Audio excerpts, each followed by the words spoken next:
Olhe atentamente para estas imagens. O que hoje são apenas carcaças de metal e pavilhões silenciosos em Luanda ou na Beira, já foram o coração pulsante de uma África que produzia com tecnologia de ponta. Houve um tempo, há menos de 50 anos, em que Angola e Moçambique não dependiam de importações para quase tudo. Países que fabricavam pneus de alta qualidade na Mabor transformavam algodão em tecidos de classe mundial na Testafrica e processavam alimentos que alimentavam a região. Eram milhares de empregos e uma promessa clara: a de um continente que não seria apenas fornecedor de matéria-prima, mas um gigante industrial independente. Então, como é que essas engrenagens pararam tão rápido? O que aconteceu para que complexos industriais inteiros fossem engolidos pelo mato e pela ferrugem? A resposta vai muito além da guerra. É uma história com várias camadas, que mistura decisões políticas, pressões internacionais, conflitos armados e escolhas que ainda hoje moldam a economia africana. Neste vídeo, vamos entrar nos portões dessas fábricas fantasmas para entender por que essa parte da África parou de produzir e o que é necessário para que estes gigantes voltem a despertar.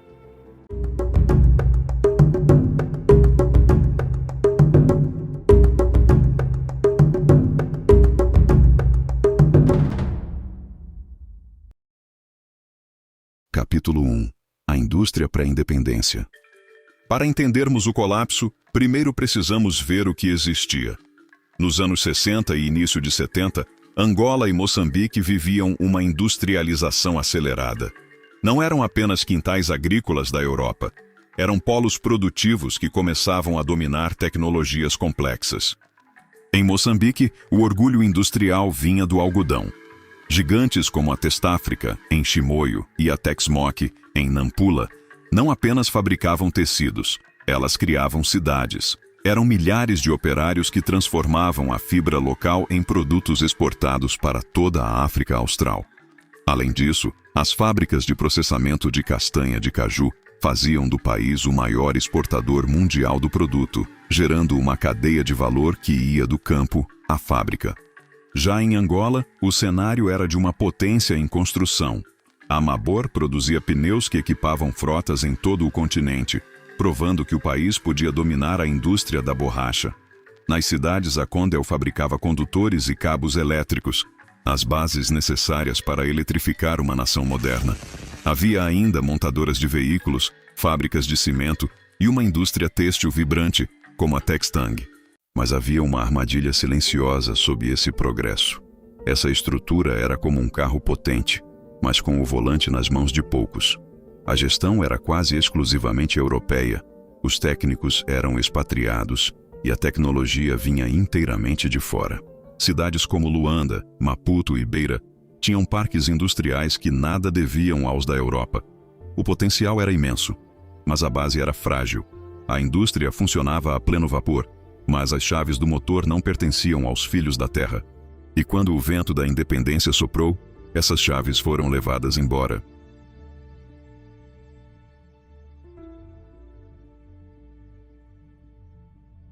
Capítulo 2. O choque de realidade. Por que as engrenagens pararam?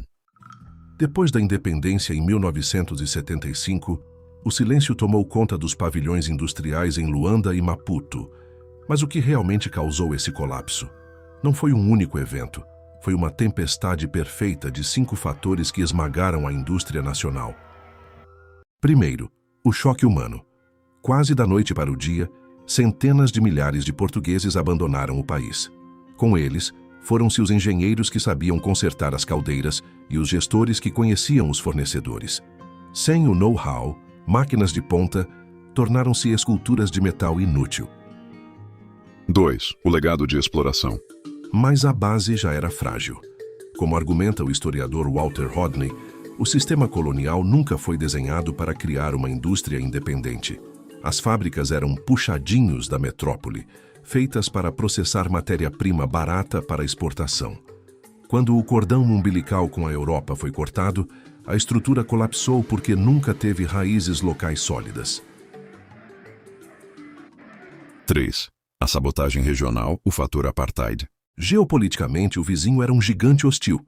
O regime do apartheid na África do Sul via com desconfiança governos independentes na região. a instabilidade tornou-se regra.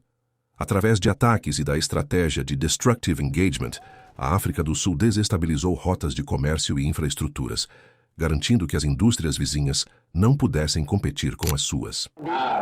Não só de Moçambique, de toda a região. Os bandidos são instrumentos do apartheid. Política de africanização da guerra, de pretização. Preto matar preto, em defesa do apartheid. 4. A guerra e o caos logístico.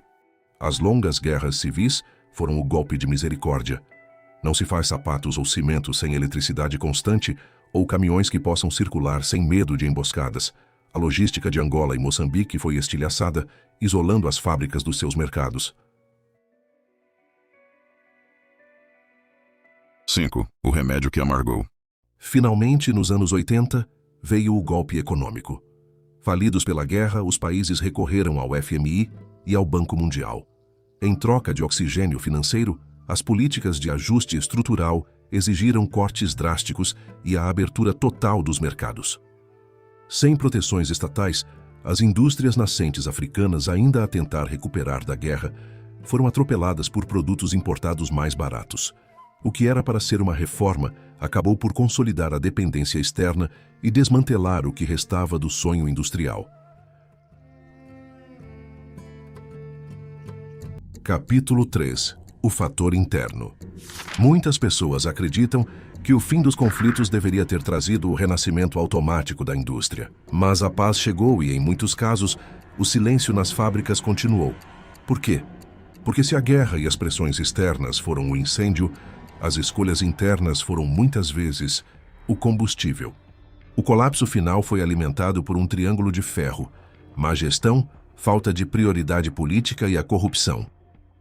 Após as nacionalizações, muitas fábricas deixaram de ser geridas por especialistas técnicos e passaram para as mãos de pessoas escolhidas por lealdade política. Sem experiência no setor, o resultado foi desastroso. Em Angola, o petróleo criou a chamada doença holandesa. Com tanto dinheiro vindo do ouro negro, tornou-se mais fácil e rápido importar sapatos, roupas e comida do que enfrentar o desafio de reconstruir as fábricas nacionais. A dependência do petróleo pode ter acabado com o incentivo de produzir internamente. Mas será que o destino de África é ser apenas consumidora? A resposta é não. E o exemplo vem de perto: a Maurícia. Nos anos 70, a Maurícia era uma ilha pobre e dependente do açúcar. Mas o seu governo tomou 3 decisões que mudaram tudo. Primeiro, criaram zonas francas com incentivos reais para a indústria têxtil. Segundo, investiram pesado na educação técnica para que o povo soubesse operar as máquinas. E terceiro, não abriram a economia de forma selvagem. Eles protegeram as suas fábricas até que elas fossem fortes o suficiente para competir no mundo. Hoje, a Maurícia é um dos países mais prósperos do continente. A lição que fica para Angola e Moçambique é clara: a história e a geografia importam. Mas a gestão rigorosa e a vontade política são o que separa as ruínas industriais do sucesso econômico. Capítulo 5. Conclusão. As lições para o despertar. As ruínas da Mabor, da Testáfrica ou da Condel não são apenas esqueletos de betão e ferro fundido. Elas são cicatrizes de uma transição dolorosa. Elas lembram-nos que Moçambique e Angola já provaram que podiam fabricar o seu próprio futuro. A história destas fábricas ensina-nos que industrializar um país não é apenas erguer paredes ou comprar máquinas caras. É, acima de tudo, formar pessoas. É garantir estabilidade política e proteger a produção local até que ela consiga caminhar com as próprias pernas.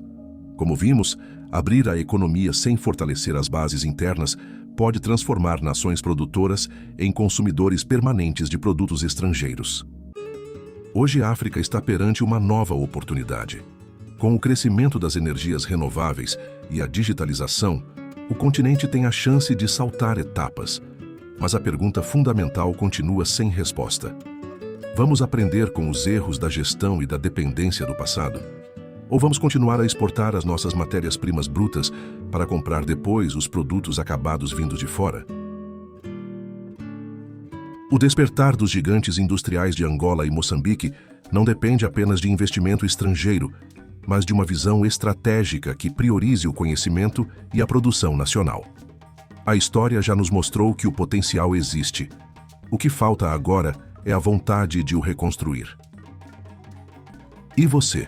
Acha que Angola e Moçambique ainda podem voltar a ser potências industriais, ou a dependência do petróleo e do gás é um caminho sem volta? Se você conhece alguém que trabalhou nestas fábricas antigas, conte-nos a história nos comentários. Não se esqueça de se inscrever para mais análises sobre a economia e a história de África. Até ao próximo vídeo.